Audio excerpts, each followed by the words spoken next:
अंबिकापुर नगर निगम सरकार की आज 5 साल पूर्ण हो गए हैं। 8 जनवरी से नगर निगम का पूरा नियंत्रण कलेक्टर के हाथों में हो गए। कलेक्टर ही अब सीधे तौर पर नगर निगम अंबिकापुर के प्रशासक होंगे और पूरी शक्तियां कलेक्टर के हाथों में होगी। आज अंतिम दिन पिछले 5 वर्षों की उपलब्धियां बताने के लिए अंबिकापुर महापौर डॉक्टर अजय तिर्की, शफी अहमद खान व द्वितीय मिश्रा के द्वारा एक संयुक्त पत्रकार वार्ता की गई। पत्रकार वार्ता में महापौर के द्वारा पिछले 5 वर्षों की उपलब्धि पत्रकारों से साझा की है। इस दौरान वरिष्ठ पार्षद व लोक निर्माण विभाग के प्रभारी शफी अहमद ने कहा कि समय पे चुनाव नहीं होना कहीं न कहीं संविधान का उल्लंघन है।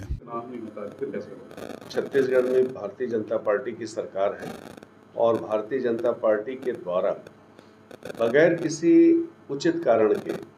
चुनाव में विलंब उनके माध्यम से किया जाना,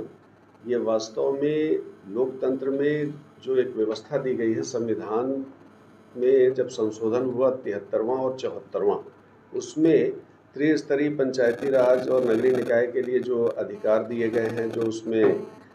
नियम बने हुए हैं कि 5 साल में आवश्यक रूप से चुनाव कराना होगा हर राज्य को, और बगैर किसी कारण के कि जैसे कोई महामारी फैल गई हो, कि कोरोना फिर से आ गया हो जिसके कारण हमको विलंब करना पड़ रहा है, तो आज राज्य की सरकार बताने की स्थिति में नहीं है कि किन कारणों से चुनाव में उनके द्वारा विलंब किया जा रहा है। संविधान में जो एक व्यवस्था दी गई है उसके बारे में भी आपको बताना चाहूँगा कि संविधान के अनुच्छेद 243 प के खंड 3 का पालन करते हुए नगर पालिकाओं का पुनर्गठन करने के लिए जो 5 साल की अवधि है, उस अवधि को आप नहीं बढ़ा सकते, लेकिन राज्य की सरकार के द्वारा 6 माह में उसमें संशोधन किया गया है और 6 माह तक आम जनता को दिक्कत पहुंचाने का काम राज्य सरकार के माध्यम से किया जा रहा है। कि आज जनप्रतिनिधि अगर नगरीय निकाय में नहीं होगा, जितनी सरलता के साथ आम जनता जनप्रतिनिधियों से अपनी बात को रखने का काम उनके माध्यम से किया जाता है, वो बड़े अधिकारियों से अपनी बात को नहीं कर सकते। अगर छोटी समस्याओं के बारे में अगर किसी बात को करना है कि मेरे घर में पानी नहीं आ रहा है, या मेरे सड़क में सड़क बत्ती बंद है, या सड़क टूट गया है, नाली टूट गया है, जो नगर निगम का जो रोज का काम है, उन कामों को बताने में उनको दिक्कत आएगी, नागरिकों को दिक्कत आएगी। इसकी परवाह न करते हुए राज्य की सरकार के द्वारा 6 महीने का समय बढ़ाया गया है। पत्रकार वार्ता में शफी अहमद खान ने नगर निगम के सड़कों की दूरदर्शा के संबंध में भी विचार व्यक्त करते हुए कहा कि वास्तव में सड़कों को लेकर नगर निगम वासियों को तकलीफ तो हुई है, लेकिन उन्होंने कहा इसका कई और कारण है। उन्होंने क्या कुछ कहा, आप भी सुनिए। अंबिकापुर शहर की जनता को वास्तव में सड़क के मामले में तकलीफ उठाना पड़ा है, जिसके लिए हमको खेद भी है। और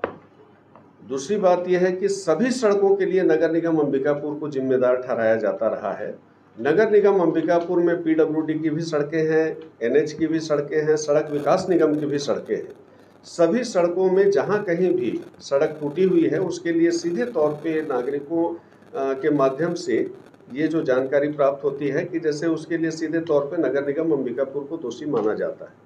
और उनका समझना भी अपने जगह में वाजिब है कि सही समझते हैं कि भाई नगर निगम क्षेत्र की सड़कें हैं, तो वो इसकी जानकारी लेने जाए ऐसा संभव नहीं होगा। लेकिन फिर भी प्रयास किया गया कि जो एनएच की सड़कें हैं, पीडब्ल्यूडी की सड़कें हैं, सड़क विकास निगम की सड़कें हैं, वहाँ भी हम लोगों के माध्यम से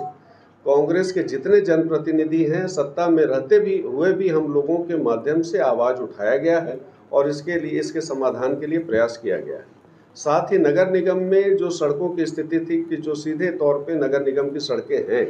उसके निर्माण के लिए लगातार हम लोगों के माध्यम से प्रयास किया गया। और मैं ये मानता हूँ कि जिस गली से, जिस सड़क से भी बात आई है कि यहाँ पे सड़कों की स्थिति बहुत जर्जर है, नगर निगम उसमें चाहे मूरम डलवाने का काम, डस्ट डलवाने का काम, चाहे वो ईंट डालकर उसमें रोलिंग कराने का काम, उसमें ये कहीं नहीं रहा कि नागरिकों की सुनवाई नहीं कर रही है नगर निगम। ये सबसे महत्वपूर्ण बात थी कि जैसे हमारे पास जो संसाधन थे उसमें भरसक ये प्रयास किया गया कि नागरिकों को कम से कम दिक्कत उठाना पड़े, और उसके बाद 74 सड़कों का निर्माण भी निगम के माध्यम से कराया गया। और अब मैं ये मानता हूँ कि कुछ सड़कें जो बची हुई, जिसमें काम अभी चालू भी करा दिया गया है, और जो भी सड़कें और हैं जिसमें माननीय मुख्यमंत्री जी अभी 24 करोड़ की घोषणा करके गए हैं,